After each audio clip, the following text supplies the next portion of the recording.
तो हेलो नमस्कार आप लोगों का। आप लोग कैसे हैं? आशा करते हैं कि आप लोग बहुत अच्छे होंगे। तो चलिए आज से हम लोग फिर से रेलवे की जो साइंस का सीरीज चल रहा है उसको लेकर के हाजिर हैं। अगर रेलवे में जॉब पाना है तो आपको पता ही है आपका साइंस का उसमें कितना इम्पोर्टेंस है। तो टोटल का टोटल जो भी क्वेश्चंस मैं लेकर के आता हूँ सारा का सारा क्वेश्चन आंसर प्रीवियस ईयर का रहता है। मैं कोई भी बनावटी या कोई भी फेक क्वेश्चंस को लेकर के नहीं आता हूँ। तो और सारे क्वेश्चन को मैं टॉपिक वाइज आप लोगों को डिस्कशन कराता हूँ। तो प्लीज़ आप लोग विश्वास कीजिए और एक बार वीडियो को ज़रूर देखिए और देखिए आपकी तैयारी में कुछ इम्प्रूवमेंट होता है कि नहीं होता है। तो चलिए हम लोग आज के क्वेश्चन को शुरू करते हैं। आज का हमारा पहला क्वेश्चन है, मल्टीमीटर में क्या होता है। तो मल्टीमीटर में क्या होता है? मल्टीमीटर से हम लोग बहुत चीज़ नापते हैं, जैसे करंट को मापते हैं, ओम प्रतिरोध को मापते हैं, वोल्टेज को मापते हैं। तो इसमें जो है सारा काम हम लोग कर लेते हैं। तो यहाँ पे ऑप्शन नंबर डी में आप लोग देख रहे होंगे कि वोल्ट मीटर, करंट और ओम मीटर ये सभी चीज़ होती है किसमें? मल्टीमीटर में। तो ऑप्शन नंबर डी यहाँ पे हमारा राइट आंसर होगा। तो चलिए ऑप्शन नंबर डी को याद रखेंगे। तो चलिए हम लोग अब क्वेश्चन नंबर 132 के तरफ चलते हैं। 132 नंबर का क्वेश्चन कहता है, रिएक्टर पैमाने के बारे में निम्न में से क्या गलत है।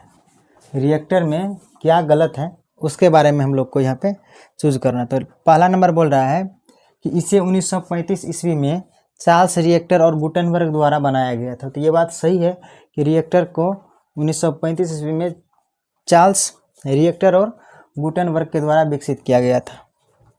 यह एक लघु गणकीय पैमाना है, सही बात है। ये भी ऑप्शन नंबर बी भी सही है। इसे भूकंप के उपयोग द्वारा मापा जाता है, इससे भूकंप को मापा जाता है। और ऑप्शन नंबर डी कहता है इसमें 8 से 9 रिएक्टर का भूकंप को बहुत कम भूकंप माना जाता है। नहीं, 8 से 9 रिएक्टर का भूकंप बहुत ही ज़्यादा खतरनाक होता है। ये ऑप्शन हमारा गलत है। तो यहाँ पे आंसर होगा आपका ऑप्शन नंबर बी। तो चलिए हम लोग अब अगले क्वेश्चन की तरफ चलते हैं। हमारा अगला क्वेश्चन कहता है कि तरल पदार्थ के घनत्व को मापने के लिए निम्न में से किसका उपयोग किया जाता है। तो तरल पदार्थ के घनत्व को मापने के लिए हम लोग हाइड्रोमीटर का उपयोग करते हैं। ऑप्शन नंबर बी यहाँ पे हमारा राइट आंसर होगा। तो ऑप्शन ए कहता है आर्द्रता मापी। आर्द्रता को हम लोग हाइग्रोमीटर के द्वारा मापते हैं। उसके बाद आता है हिप्सोमीटर। हिप्सोमीटर से क्या करते हैं हम लोग? समुद्र की ऊंचाई को मापते हैं। समुद्र तल से किसी वस्तु की ऊंचाई को मापते हैं हिप्सोमीटर के द्वारा। और उसके बाद आता है फेदोमीटर। फेदोमीटर से हम लोग समुद्र की गहराई को नापते हैं। तो चलिए हम लोग अगले क्वेश्चन की तरफ चलते हैं। हमारा अगला क्वेश्चन कहता है, पानी के अंदर की वस्तुओं को पता लगाने के लिए निम्न में से किसका उपयोग किया जाता है। तो पानी के अंदर वस्तुओं को देखने के लिए हम लोग सोनार का उपयोग करते हैं। ऑप्शन नंबर सी यहाँ पे हमारा राइट आंसर होगा। तो चलिए हम लोग ऑप्शन नंबर ए को देखते हैं। तो ऑप्शन नंबर ए कहता है लेजर। लेजर क्या होता है? लेजर एक प्रकार का रे होता है जिसका उपयोग हम लोग बहुत सा मेडिकल इंस्ट्रूमेंट में होता है। और बी नंबर कहता है रडार। रडार का उपयोग क्या करते हैं? हवाई जहाज से किसी भी वस्तु को देखने के लिए करते हैं। और स्क्यूबा, स्क्यूबा क्या करता है? गोताखोर के द्वारा लिया जाने वाला एक ऐसा यंत्र है जो गोताखोर इसके द्वारा समुद्र के अंदर से सांस लेते हैं स्क्यूबा के द्वारा।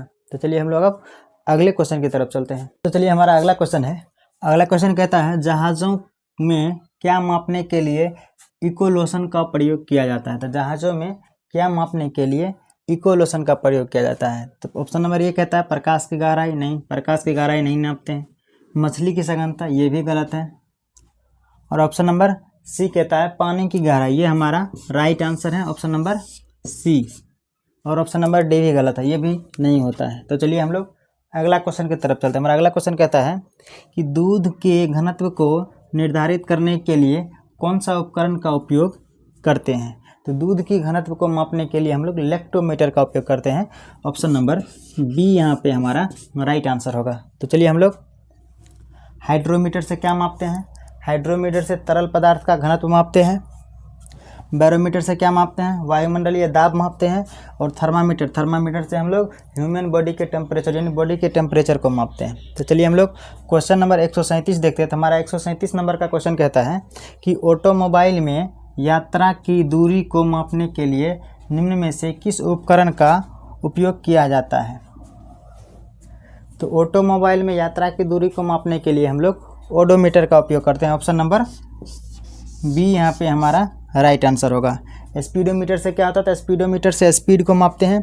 टेकोमीटर से क्या होता है? टेकोमीटर से जो घूर्णन शाफ्ट का जो घूर्णन गति होता है उसको मापते हैं।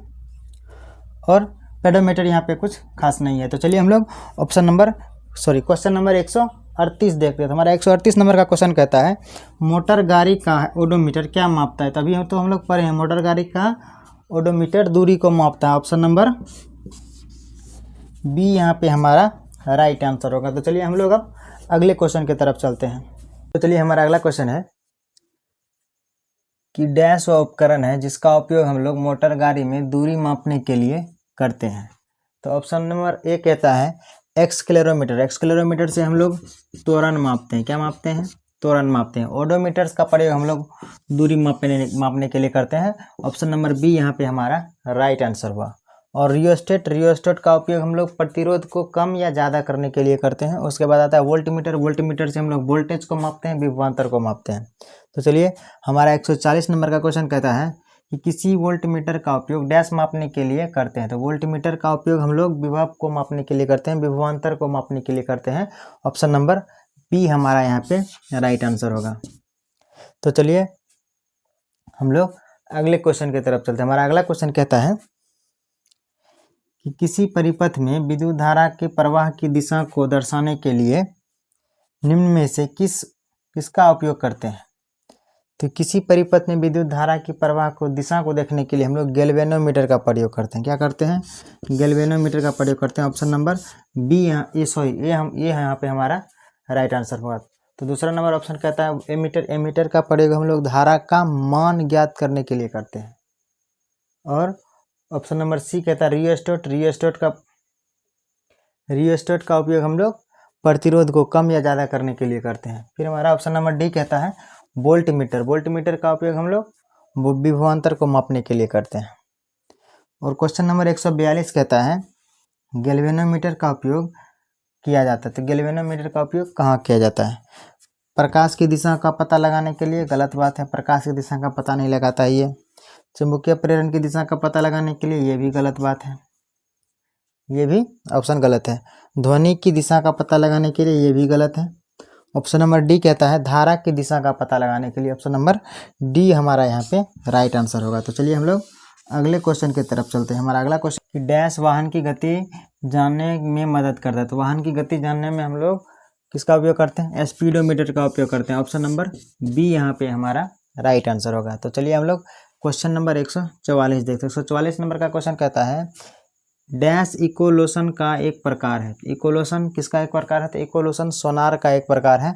ऑप्शन नंबर डी यहाँ पे हमारा राइट आंसर होगा। तो चलिए हम लोग क्वेश्चन नंबर 145 देखते हैं। 145 नंबर का क्वेश्चन कहता है उस शब्द का चयन कीजिए जो तीसरे शब्द से उसी प्रकार संबंधित है जिस प्रकार दूसरा शब्द पहले शब्द से संबंधित है। पहला नंबर दिया हुआ है, पहला शब्द दिया आमीटर। आमीटर संबंधित है विद्युत धारा से। तो ओम मीटर संबंधित है प्रतिरोध से। तो प्रतिरोध का है ऑप्शन नंबर सी यहाँ पे हमारा राइट आंसर होगा। तो चलिए हम लोग क्वेश्चन नंबर 146 देखते हैं। 146 नंबर का क्वेश्चन कहता है कि हवा की गति को मापने के लिए निम्न में से किस उपकरण का उपयोग किया जाता है? तो हवा की गति को मापने के लिए हम लोग एनीमोमीटर का उपयोग करते हैं। ऑप्शन नंबर सी यहाँ पे हमारा राइट आंसर होगा। तो चलिए हम लोग अगले क्वेश्चन की तरफ चलते हैं।